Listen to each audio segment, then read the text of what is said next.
time, we were talking about the general form of conservation laws and their application in thinking about conservation of energy, momentum, angular momentum, etc. in electromagnetism.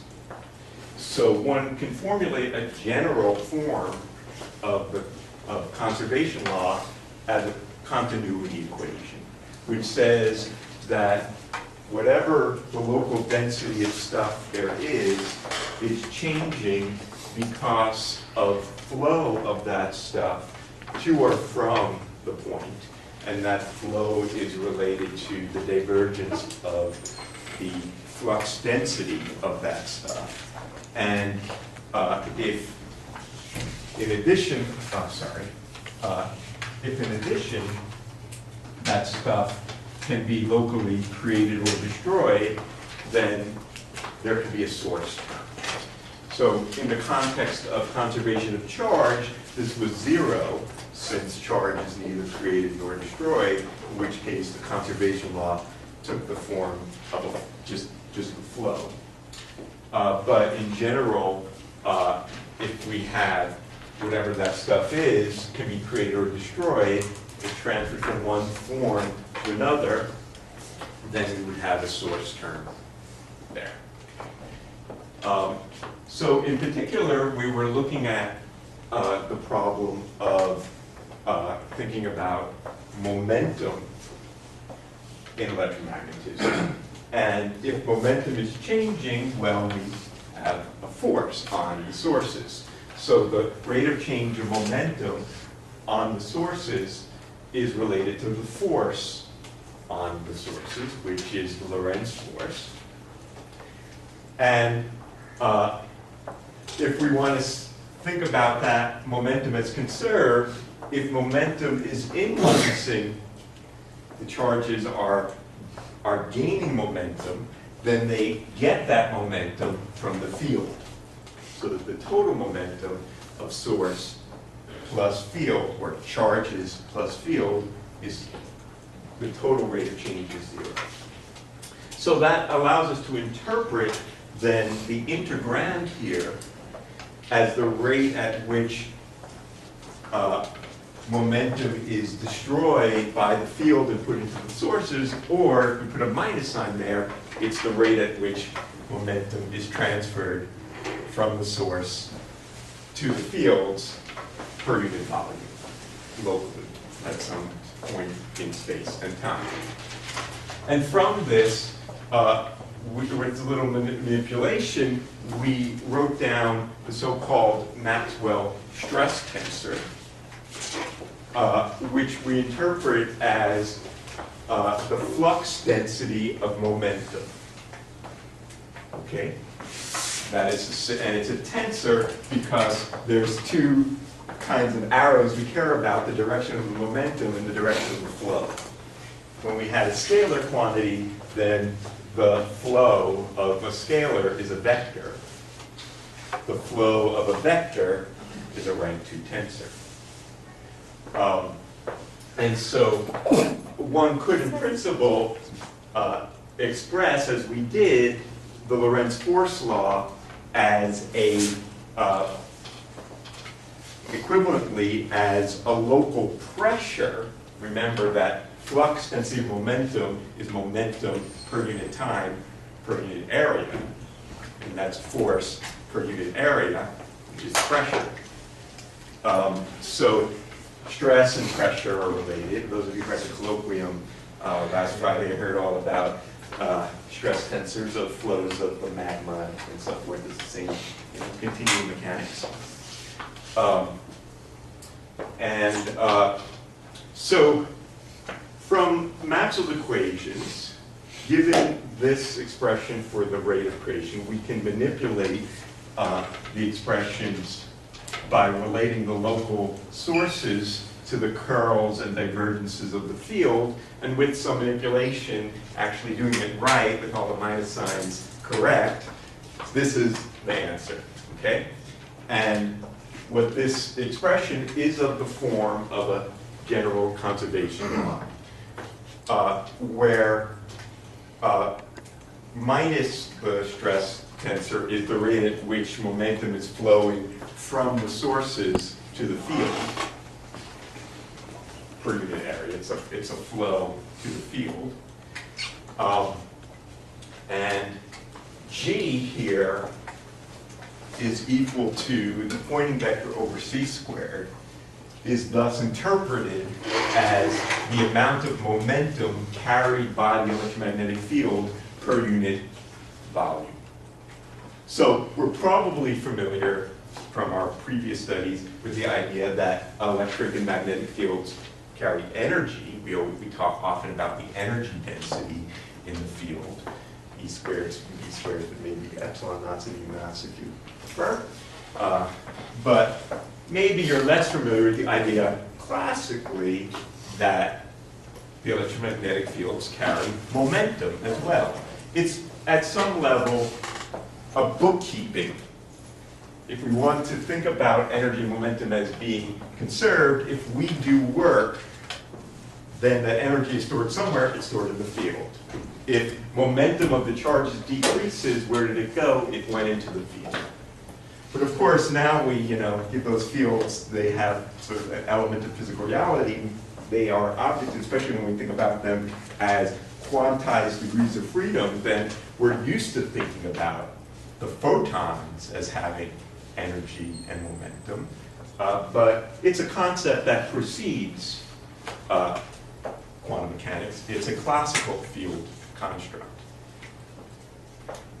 Okay, it's of course the relationship between momentum, energy, and for waves, momentum, the wave vector and frequency through Planck's constant was the quantum piece of that puzzle.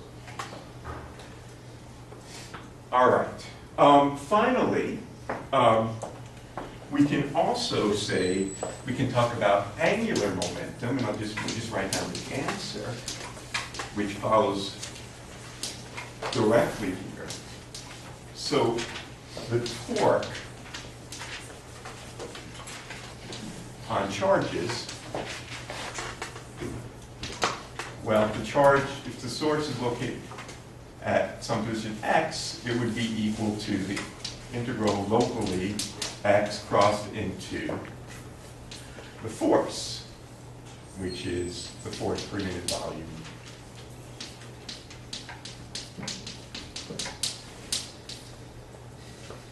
Okay? And this is equal to the rate of change of angular momentum of the sources. And if that angular momentum is changing and total angular momentum is conserved in the universe, then it came from the angular momentum in the field. And so x minus x crossed into rho E plus J cross B over C is equal to the rate of creation of angular momentum in the field.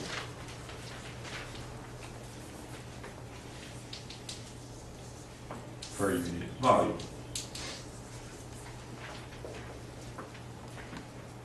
Okay? And so again, we can do the, we just put basically an x cross everything, and we're done. We have the conservation law for angular momentum.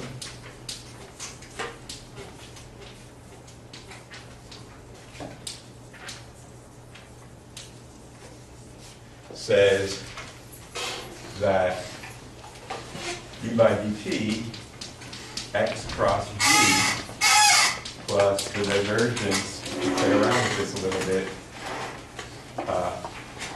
x crossed into that is equal to the rate of creation of angular momentum in the field.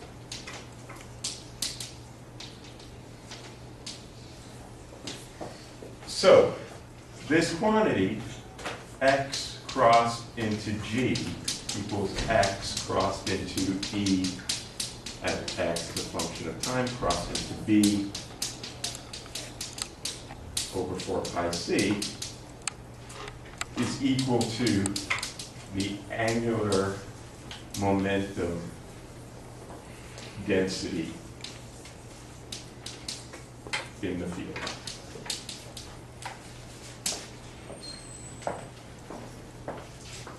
So the electric and magnetic fields carry energy generally, momentum, and angular momentum. Now, one of the problems we'll have for homework, probably the most annoying problem you'll have all semester, but it's a favorite of many, is to show how the angular momentum in the field classically breaks up into two pieces. One piece we call the orbital angular momentum, and one piece that looks like spin angular momentum. Now, of course, the notion of spin here is a classical concept. It's, in some sense, the fact that there's two notions of angular momentum, one having to do with the vector nature of the field, the fact that these are not scalar fields, but vector fields. That's one piece of the angular momentum puzzle. In some sense, when we talk about waves, as we will soon, that has to do with the polarization of the field. But there's another part of the angular momentum which has to do with the sort of the distribution in space of the fields. Even scalar fields can carry angular momentum. And it's one of the things that's often forgotten and confused, that when we go to the quantum theory, photons can carry orbital angular momentum too. They have spin angular momentum and orbital angular momentum, just like electrons. I mean, we do that all the time for electrons. Electrons have a spin angular momentum, and they have an orbital angular momentum. We could talk about the total angular momentum, depending on how they're coupled. But it's a classical field property. Now, the spin itself, in this case, is related to the three-dimensional vector nature of the fields. And since there are three components, quantumly, we associate that with spin 1, right? Because if you have spin 1, then you have 2s plus 1 is 3. So the reason the photon is spin 1 is that there are three components. If you ever wondered why that was true. The electron, of course, is not, its field is not a field with this kind of same vector quantity. It's a Dirac spinner, and that's a whole other story. So it doesn't have that classical field interpretation. But for the photon, we got it here. So, little harbinger of things to come, that'll be in your next problem set. All right. Anybody have questions about any of this?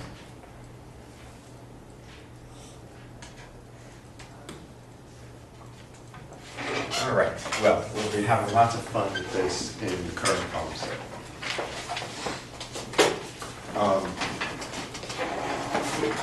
Okay. So, what I'd like to do now is shift gears a bit and talk about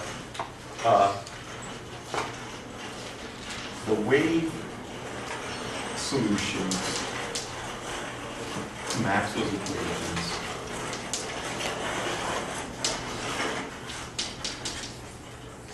in free space. So, as you know, the big triumph of Maxwell's equations, and the most amazing thing here is, we had shocking the frog's legs, sticking the magnets in the coils, watching the voltmeter do something. We end up with these sets of equations that we now call Maxwell's equations. And they lead to an important conclusion. The conclusion that electric and magnetic fields propagate together, generate one another, and propagate in free space. as waves.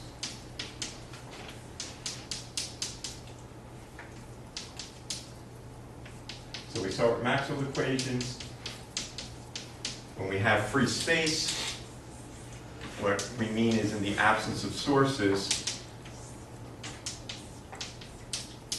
so we set the charge and current density to 0.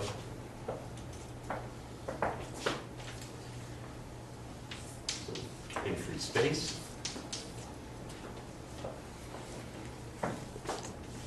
And these set of coupled PDEs can be decoupled in the standard manner by taking the curl of the curl equation. So if we take the curl of the curl, that's equal to, in this case, the curl of minus 1 over c dt. The curl of E is the gradient of the divergence of E minus the Laplacian of E. Everyone knows that identity by heart. And we can switch the order of derivatives, assuming all our fields are sufficiently smooth, which we always do. Plugging in the context of free space. Of course, this is 0, and del cross B is equal to 1 over c dt. So this is minus 1 over c squared d squared dt squared of E, or del squared d minus 1 over c squared.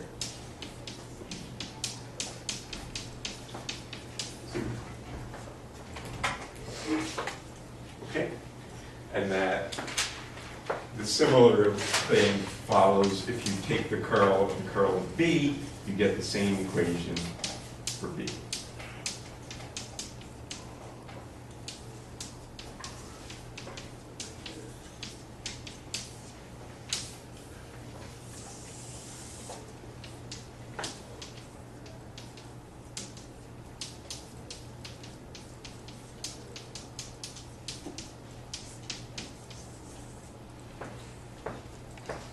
Okay, so these, of course, are the wave equation in 3D. Sometimes we write these equations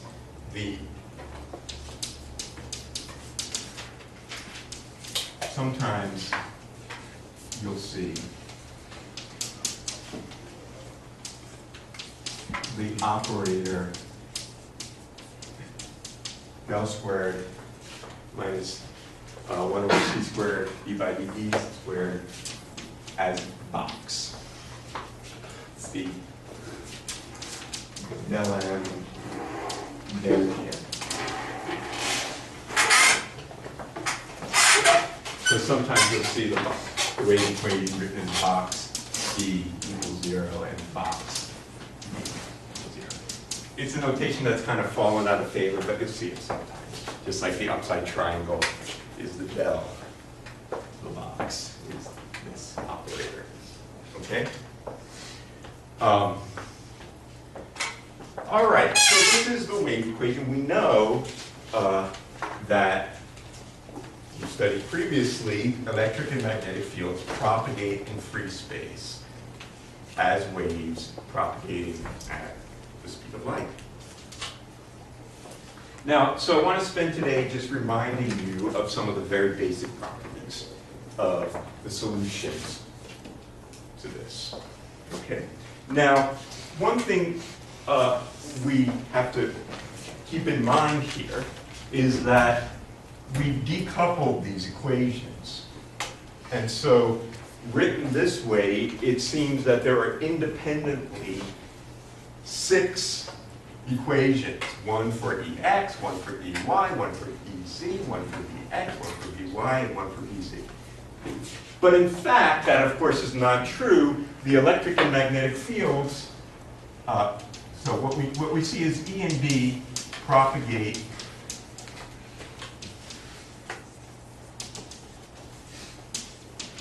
in free space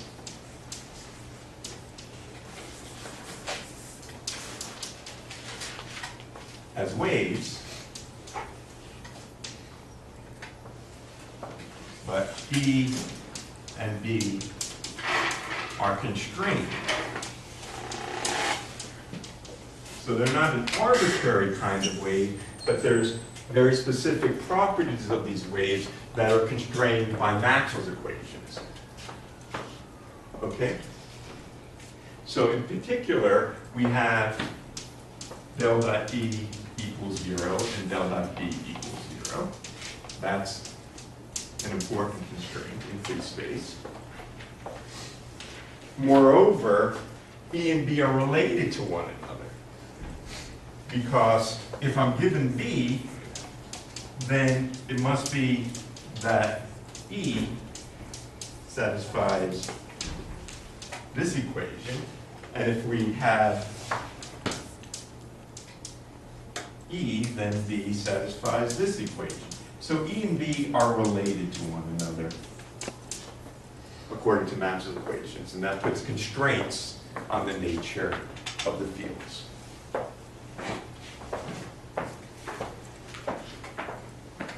Okay, well, the most important solutions that we look for, so let's look for solutions for so-called harmonic solutions.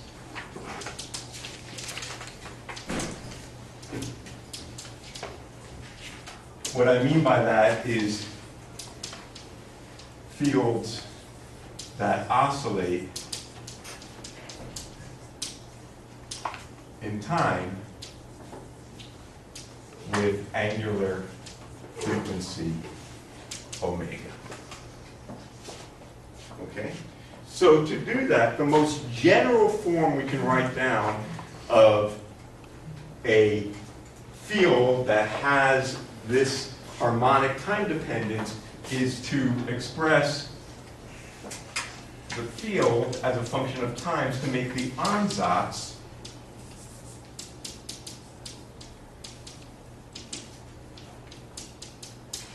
is equal to the real part of a complex amplitude, which in general is a function of position, and by important convention we write that as e to the minus I omega t. That is the most general solution that oscillates with frequency omega. Sorry, Yeah. what did you say the tilde means? Does that mean it's complex? Right. So what I'm saying here is this is a complex vector generally. This is a complex vector space. So for example, let's say that E tilde is equal to some direction in space. For now, I'll just start with consider this to be a real vector. At some amplitude and some phase, which depends on position. Okay? So that is one kind of solution we might have. It's a complex vector in the sense that we have this phase. Okay? So if that were true, this would be equal to E hat E0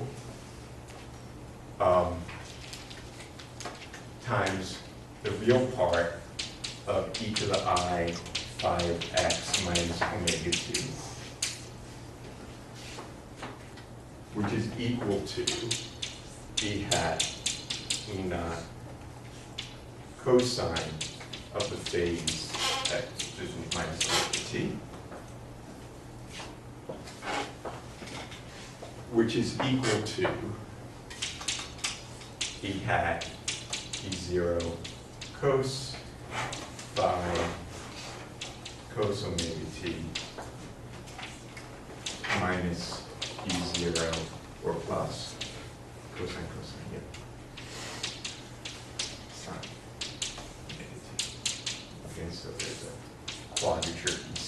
is a quadrature S. So for this linearly polarized wave,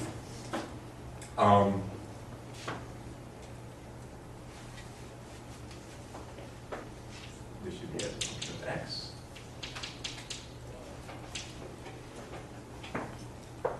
The complex amplitude, or the complex vector here, encodes 2 degrees of freedom. Once I fixed this direction E hat, it encodes either the amplitude and phase in a polar decomposition of the complex vector, or equivalently, the amount of cosine and the amount of sine. Those are 2 different ways, as you know, for a harmonically oscillating function to specify the most general function. Okay? So any harmonic function can be always thought about as some amount of cosine and some amount of sine, or equivalently, some phase shift on cosine with some amplitude. Those are equivalent. Okay? They're like the real and imaginary part of this complex vector, or the amplitude and phase of the complex vector. All right, so when dealing with wave propagation, we quite often start by looking at the harmonic solutions because they form a Fourier basis for an arbitrary signal. So if I think about this as an arbitrary function of time, from Fourier's theorem, we know we can decompose any signal in terms of a superposition of the harmonics. So we concentrate firstly on the harmonics, and then at the end of the day, we take the real part. So often we talk about this in terms of, in electrical engineering jargon, we call this the analytic signal. Okay, and then at the end of the day, we take the real part. Let's just do that. Let's take, so we make the ansatz. So Maxwell's equations in free space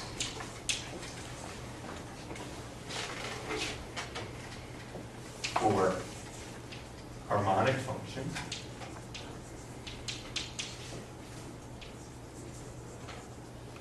in time.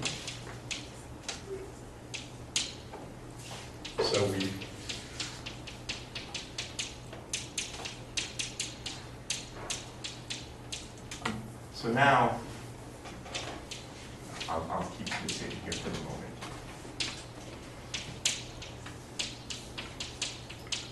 Both E and D oscillating with the frequency, take real part at the end. So, of course, what this says is that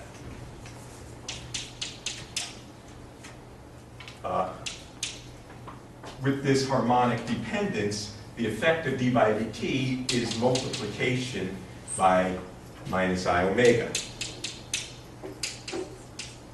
That's the nice thing about the Fourier domain, is that derivatives turn into multiplication. So the wave equation then takes the following form.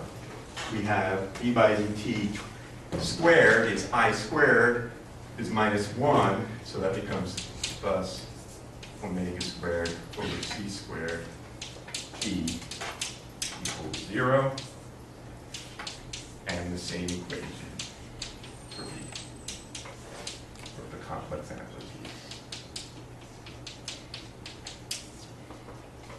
Okay? These equations are known as Helmholtz equation. The Helmholtz equation is an equation as a function of 3 dimensions, generally, x, y, and z. Del squared plus a positive number on the field equals 0. Okay? And so again, we can look for solutions to this equation. And again, with this ansatz, we have Maxwell equations take the form del dot E tilde equals 0, del dot V tilde equals 0, del cross E tilde is equal to I omega over C B tilde. That follows from Faraday's law, turning the d by dt into a minus I omega. And finally, del cross B tilde is equal to minus I omega over C E tilde. So, as before, just to reemphasize, we have separate Helmholtz equations for the complex amplitudes E and B, but they are not independent variables. They are constrained relative to one another, and they're also constrained in 3-dimensional space by the divergence condition. Okay? Now, from now on, I'm going to leave out the tildes, and you just keep in mind that's what I'm talking about. So I'm going to talk the tildes because they're too annoying. Maybe you think I'm too annoying, but you gotta live with me. You don't gotta live with the tildes. At least for a few months, you gotta live with me. All right. So let's remind ourselves, of course, of the most important solution to this that we typically first consider is to look at the so-called plane wave solutions. So these are not plane waves yet. We haven't said anything about the spatial dependence of E or B. All we've said is about the temporal dependence of E and B. We could have spherical wave solutions to Helmholtz equations, where the wavefronts are spheres. We could have cylindrical wave solutions to the Helmholtz equation. But we're going to start with the plane wave solutions. So the plane wave solutions, well, we know what they are. Let's just make the ansatz now that the complex amplitude for E is of the form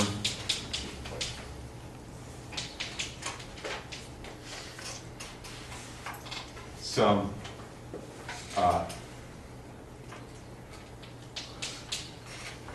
e to the I k dot position. Okay? Where this is generally a complex vector. Maybe I should just drop the tilde quite yet.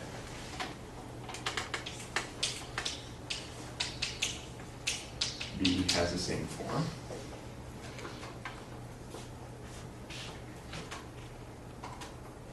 Okay, so if we do that, then, well, firstly, note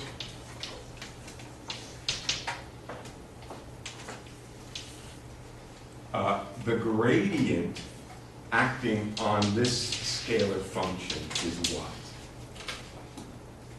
This is a scalar function, so I can take its gradient. What is the gradient of e to the I k dot x? Excellent.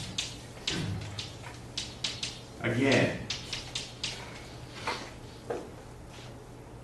the point of writing things in terms of these kinds of complex exponentials is the derivatives turn into multiplication, right? How do we see that if it's not obvious? Well, of course, this is equal to, you know, the partial x, x hat plus partial y, y hat plus partial z, z hat. So what is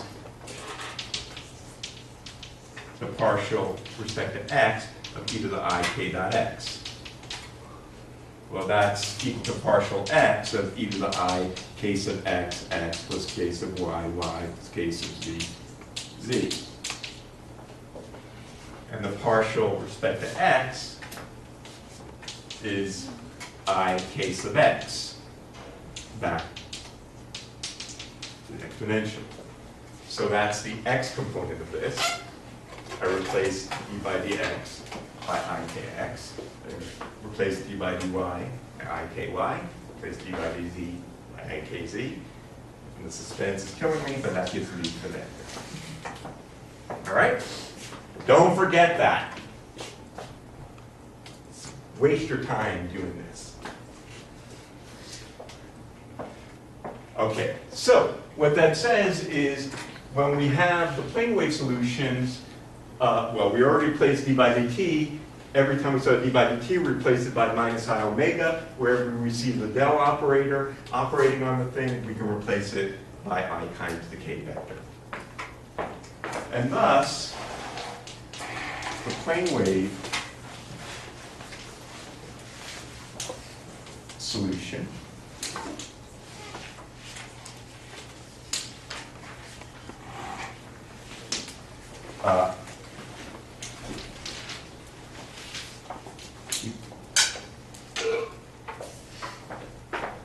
not that it's going to chance it.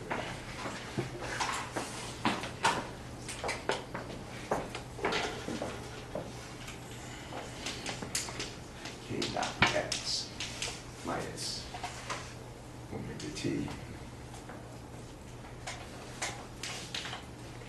which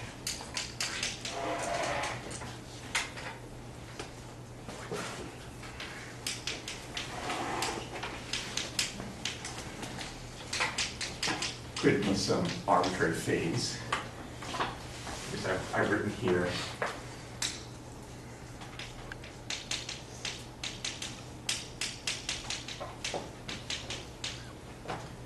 some arbitrary phase. It doesn't have to be 0 at t equals 0, position equals 0. It could be whatever I like. And similarly for b.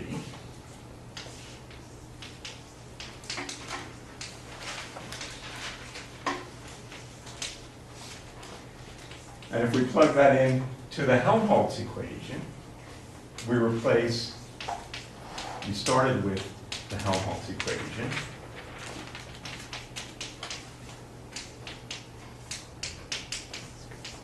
We replace each del by an ik, becomes k dot k.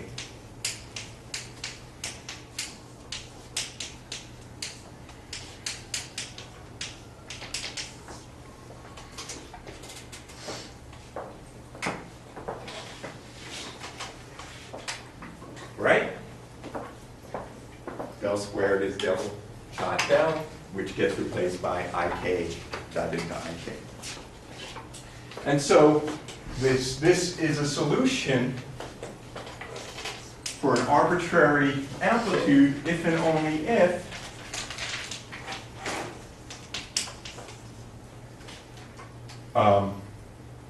the magnitude of k is equal to omega over c. This is, of course, in free space. And this relationship we call a dispersion relation for reasons that there are no relation to reality right now. What the hell is dispersing? But we'll get to we'll find ourselves with that. And similarly, the same equation will for B as long as this is true. So both E and D are solutions to the wave equation when this is true. Okay. So just a few points to remind you, very, very basic things. Of course, this solution here, plane wave solution,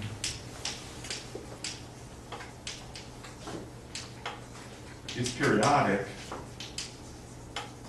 in space and time. the period in time, in space, we call the wavelength.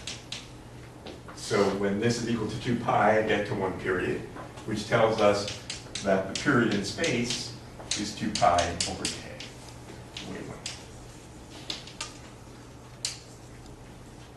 And the period in time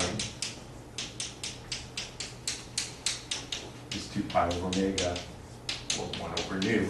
What's nu? C over lambda.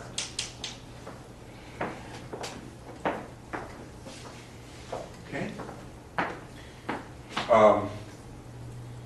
So we have the wave is periodic in space and periodic in time. We also see that the surfaces of constant phase at a fixed time.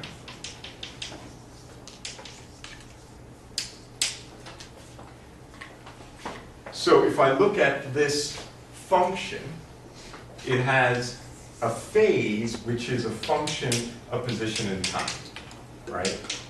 K dot x minus omega t plus some arbitrary constant depending on where the phase is 0 at time 0 and position 0. And I want to know if I fix time, this is a constant, what is the locus of points, the surface at which this is a fixed value?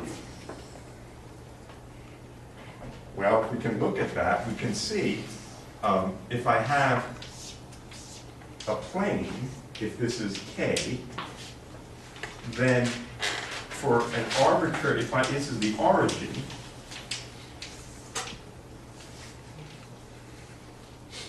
and this is my position x, all points on that plane perpendicular to k have the same phase, right? Because it's only the component which is along k that contributes. All the components which are perpendicular to k don't contribute.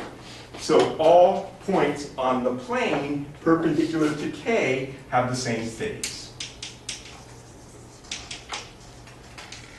So what we learn here, remind ourselves that the wave fronts, which are equal to these surfaces, that's what a wavefront is.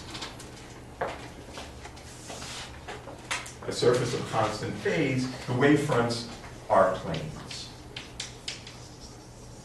Infinite planes. Now, of course, we know that plane waves thus, since they have infinite extent, carry infinite energy, and thus don't exist, they're not physical entities, but we focus on them because of two reasons. One, because mathematically they're very convenient. They form a Fourier basis for decomposing physical fields, and they have nice properties. In the same way that we talk in quantum mechanics about position and momentum eigenstates, even though they don't exist. Moreover, they are often good approximations to physical fields. Like if I have a laser beam, which has, it's got a big beam area over near the center of the beam, it's a pretty flat wavefront. It looks kind of like a plane wave. All right. Finally, about this one very simple thing we can see here is what is the phase velocity. It's right over here.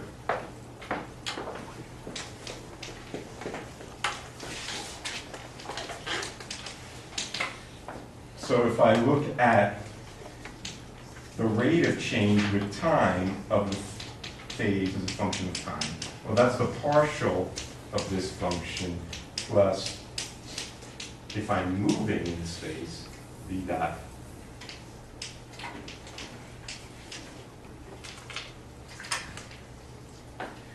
So this is saying the following. If I were to move with some velocity v how does the phase that I see on this wave change as a function of time? It changes in two ways. One, I'm moving, so as I move, I see different phases. And the train is moving, or the wave train is moving, so that's the partial. And that's equal to, in this case, minus omega plus k dot v.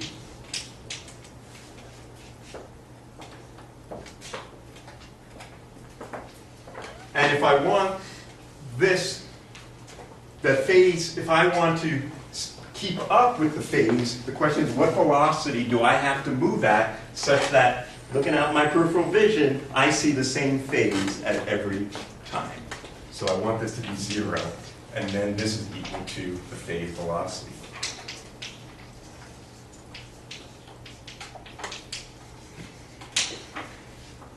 And as you see from this, that tells me that the phase velocity is equal to omega over c in the direction of k.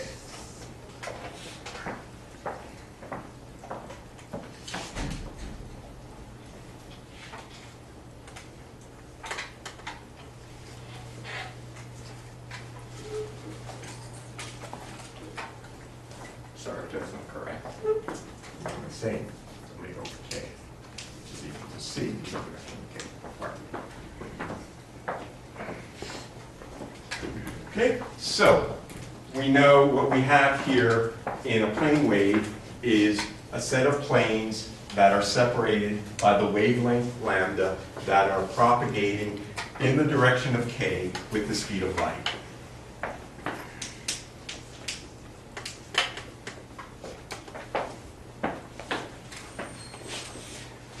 All right, where's the eraser? Thank you.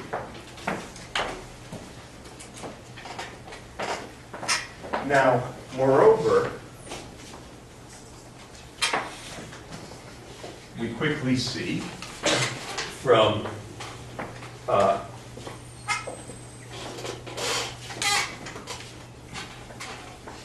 Maxwell's equations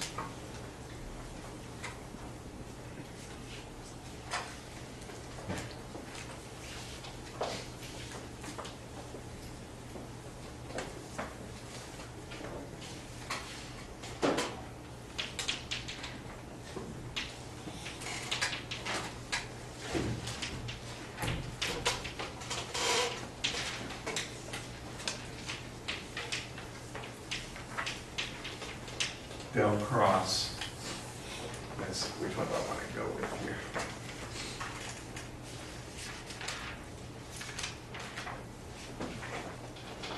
Oh, yeah, okay, right. Let's first start with, first del dot e equals 0 tells me that I got ik dot e is 0, and similarly for b,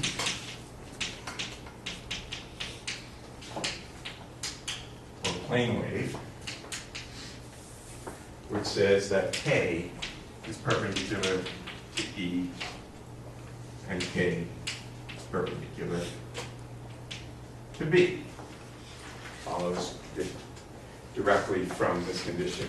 And this is we call the transversality condition. That's to say, in free space, the direction of oscillation of the electric and magnetic fields must be transverse to the direction of propagation. That's not true inside a medium, where I might have space charge, for example, in a plasma, where I can have oscillating charge, and I can have a longitudinal component of the electric field along the direction of propagation. In free space, though, rho is 0, and well, it's always transverse to B, because this is always true in free space. Similarly, we have the following kind of relation.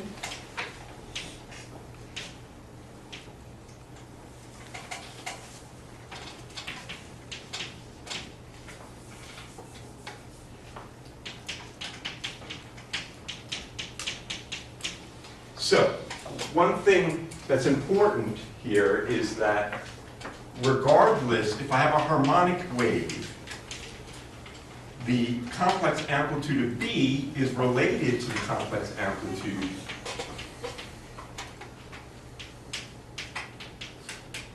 of E according to Faraday's law. So given one, I can solve for the other. And in the context of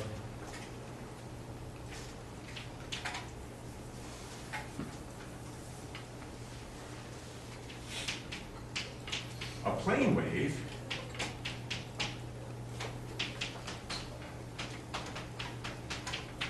I get that relation. So that should be omega.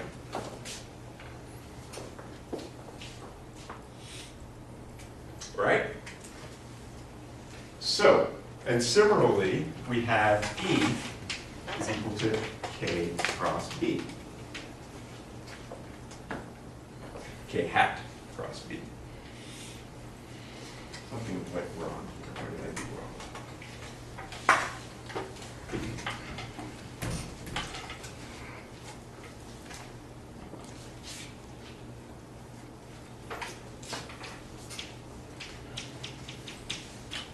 Would that be a positive? E equals mu I sigma omega.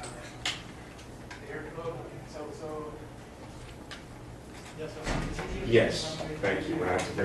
There's a plus sign. Thanks. That's what I did wrong. When you bring down this IK, I times minus I is plus 1. Okay, so that's right. That was minus, that was plus. So, what do we learn from these expressions? K hat here is the direction of K. It's a unit vector.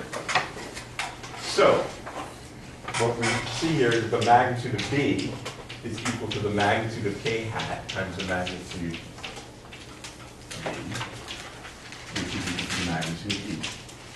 So in these units, God's units, in a plane wave, E and B have the same magnitude. In CGS units,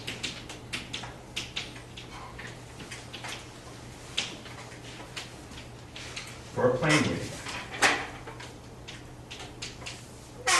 the magnitude of E equals the magnitude of E. Moreover, So in other units, another case? that's right. In SI units, you may remember that there's a factor of C, right? The magnitude of B is reduced compared to the magnitude of E by the speed of light. Of course, the Lorentz force law doesn't have the C in it.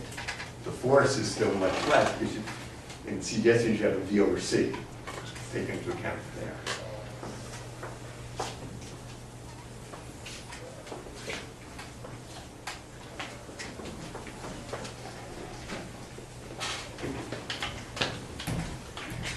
Moreover, so we have the magnitude of B with the magnitude of B. We have K is perpendicular to E and B, and moreover, we see that the direction of B is perpendicular to both K and E according to this right-hand rule. So we have in a plane wave, we have the triad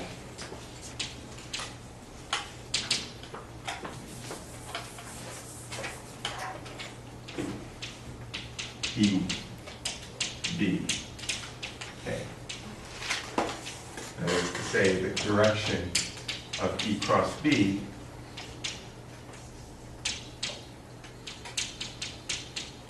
is the direction of K, and of course the magnitude of E is equal to the magnitude of B, so that's true. So the pointing vector for a plane wave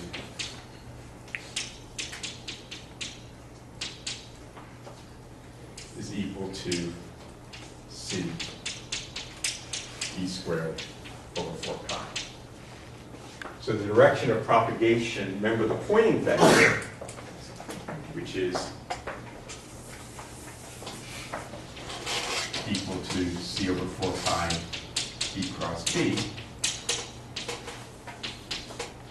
This is the flow of energy.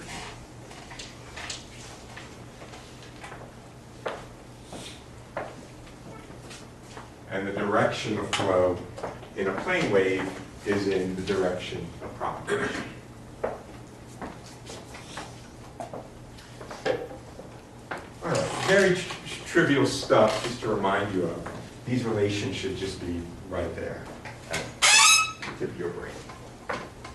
Okay, they're not. All right, now what I've written down here isn't quite yet the most general plane wave solution. What I talked about here is a linearly polarized wave. Because I chose that vector E hat in the back, I said consider it to be a real vector.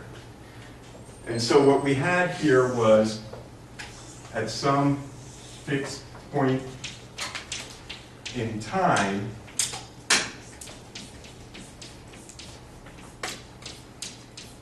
this is the electric field, the magnetic field oscillates perpendicular, and this is the K vector. And then I sit here, and it comes by me at the speed of light, and it oscillates up and down at frequency omega. Right?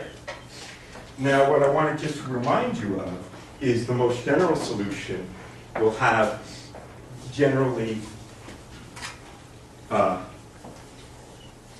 involve more complicated polarization states.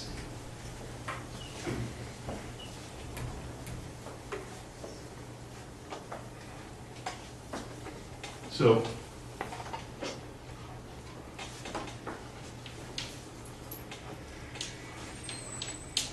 the most general plane wave solution, and of course all I have to write down is the electric field, because the magnetic field follows instantly from this expression. Once I know E, I got B. And I'll write it as a real electric field here. I'll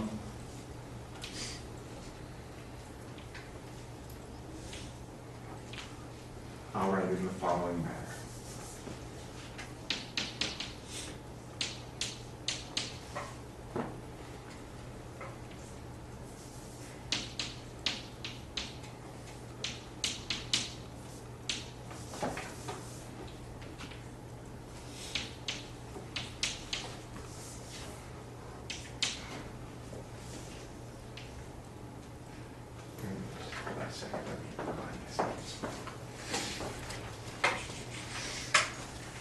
Right. Okay.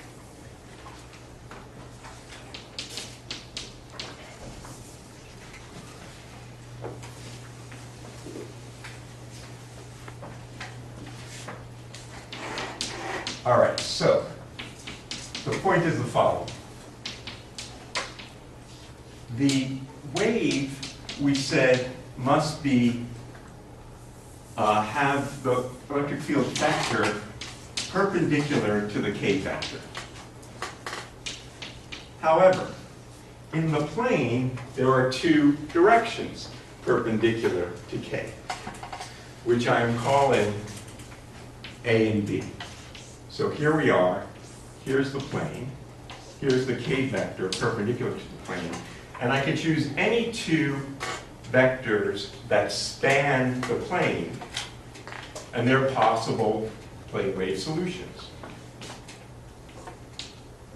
These are not the E and B fields. These are just two directions in space that are perpendicular to K that form, I'll take as E and B, as A and B as orthogonal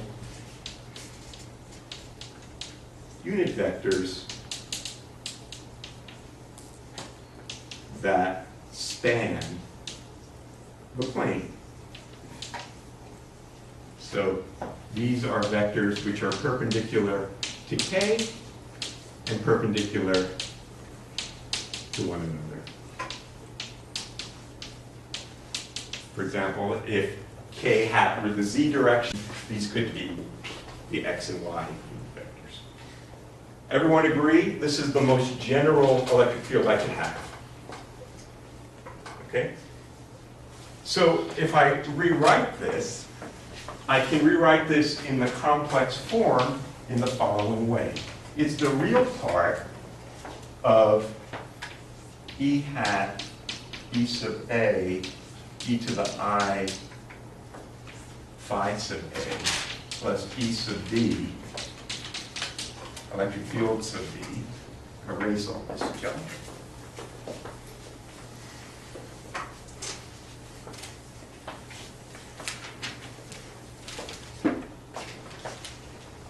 E to the I phi sub B, e to the I k dot x minus negative. Okay? That is the most general form of a plane wave. And notice that it's specified by this complex vector.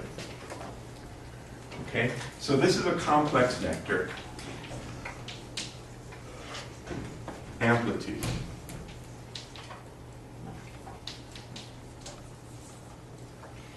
So now I can specify the wave by something about this complex vector.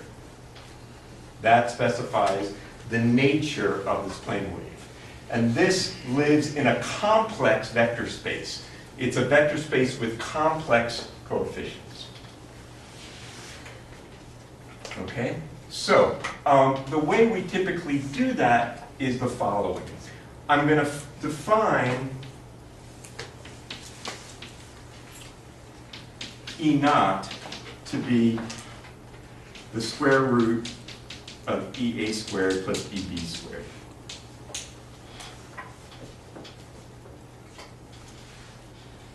In which case, this complex vector is equal to the following. E0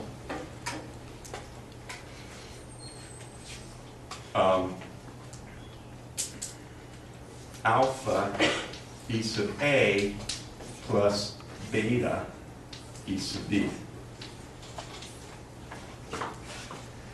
where alpha is equal to E sub A e to the I phi sub A over E0, and beta is equal to E sub B over E0 e to the phi B. Alpha and beta are complex numbers. E0 is a real number. Notice that alpha and beta are complex numbers whose amplitude is less than or equal to 1. And also notice alpha squared plus beta squared is equal to 1. Right? Because alpha squared is EA squared over E0 squared plus beta squared EB squared over E0 squared. That's EA squared plus EB squared over E0 squared is 1. So we define epsilon, alpha E sub A, is defined as the polarization vector. Notice that generally it's a complex vector.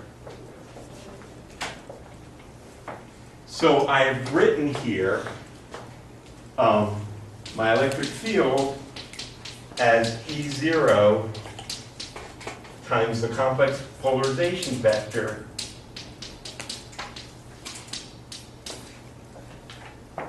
k dot x minus omega t. It's normalized as a complex vector, which we're familiar with complex vectors from quantum mechanics, psi star psi, well now it's E star E. Okay? Notice from this expression, if as I move along the wave, say at a fixed position as a function of time, then I will multiply this whole thing by some e to the minus I omega t. So as a function of time, this becomes this vector.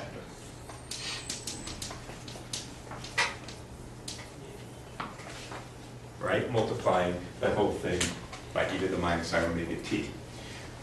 And the polarization vector sweeps out some trajectory in the plane as a function of time. Now, because we don't want to say there's a different type of polarization at different times, because the polarization vector is doing something as a function of time, what we say is that we characterize the polarization not just by alpha and beta, but all that matters is the relative phase of alpha and beta. The overall phase of this vector doesn't change the nature of the polarization. It just shows where I am in the trajectory of the electric field. So a polarization vector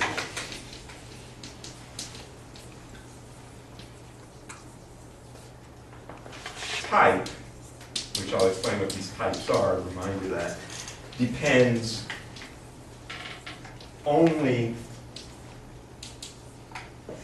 on the relative phase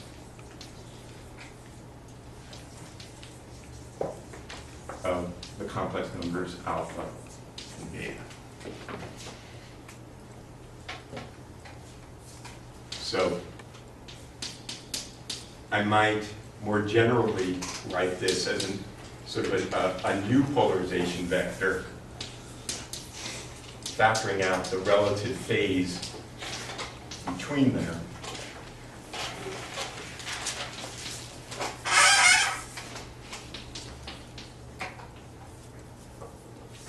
Where I have written down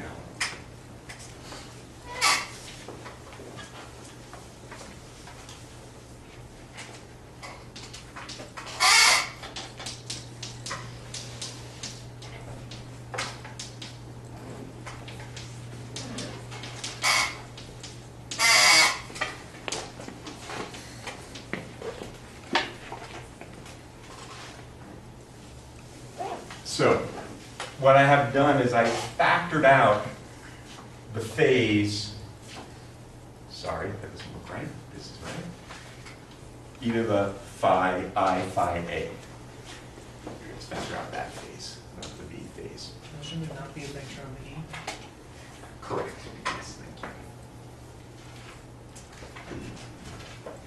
So what I did is I factored out the phase from the first and only keep track of the relative phase between these components and put that overall phase out front.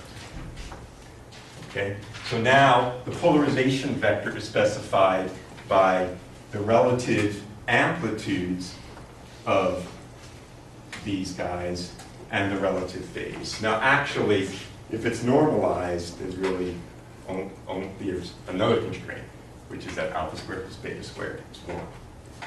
So really they're not independent. Okay, let us then just say a few words, and we'll pick this up next time, that let's suppose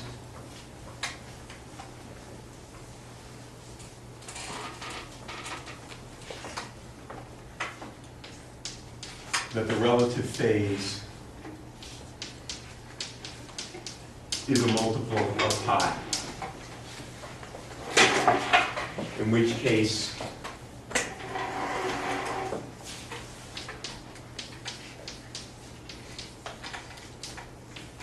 this is equal to this.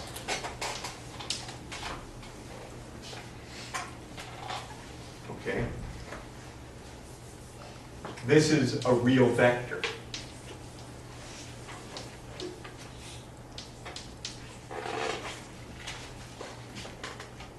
Because these we took as real unit vectors in the plane. And if I were to ask what happens to this vector, then if I were to now ask what is the electric field at the fixed position, let's take the position to be 0, the origin, as a function of time, well, that's equal to the real part of epsilon E naught e to the I, and I'm also going to take phi A to be 0 for convenience. This is equal to epsilon cosine omega t times E naught. So if I were to look at the electric field vector as a function of time, when this condition is satisfied, what is the trajectory of the vector? Well, it's a line. When cosine omega t is the peak, it's along epsilon. As cosine shrinks to 0, this goes to 0, then it goes to -1. And so the electric field vector goes back and forth along the line. If I'm sitting here watching the wave come by, the electric field vector will sweep back and forth along the line. Hence, we give this the very creative name, linear polarization.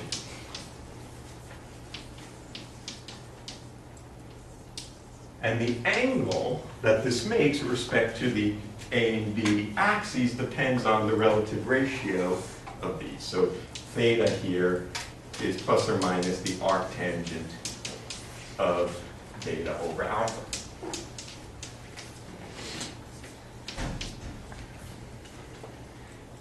More generally, and we'll finish this next time, if I have a different relative phase between these two, my general polarization will be an ellipse.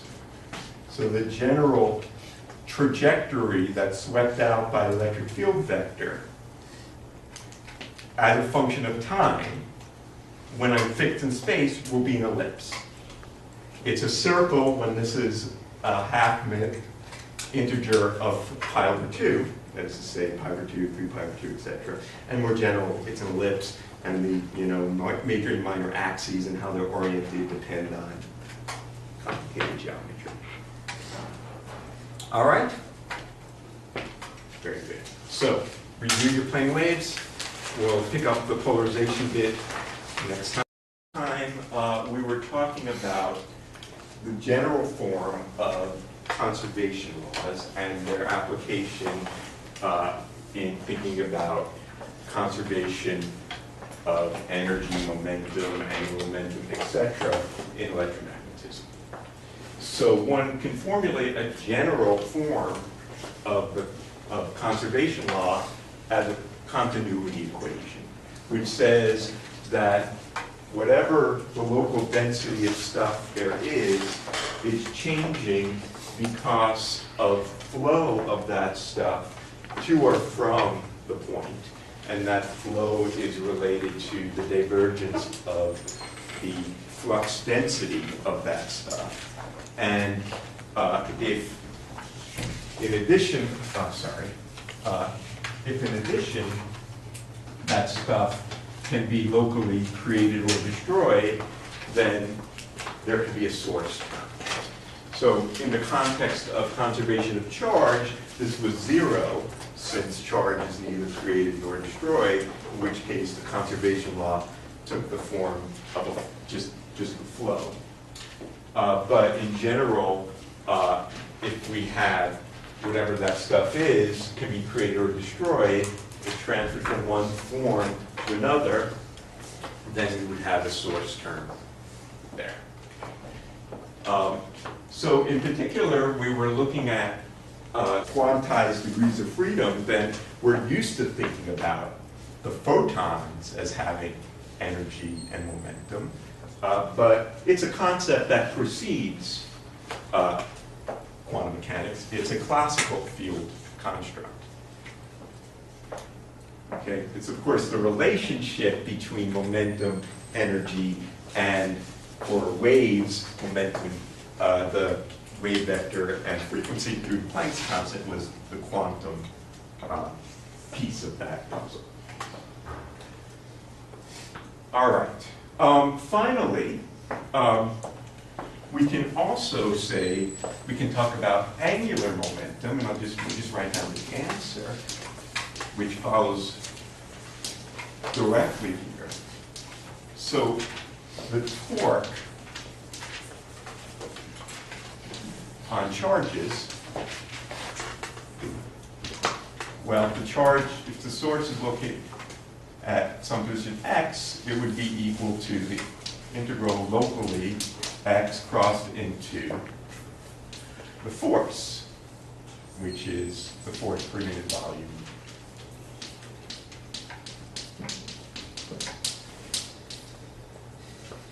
Okay? And this is equal to the rate of change of angular momentum of the sources.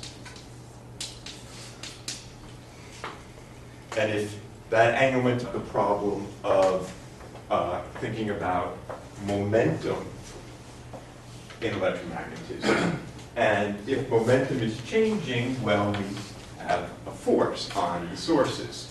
So the rate of change of momentum on the sources is related to the force on the sources, which is the Lorentz force. And if we want to think about that momentum as conserved, if momentum is increasing, the charges are gaining momentum, then they get that momentum from the field. So that the total momentum of source plus field, or charges plus field, is the total rate of change is 0. So that allows us to interpret then the integrand here as the rate at which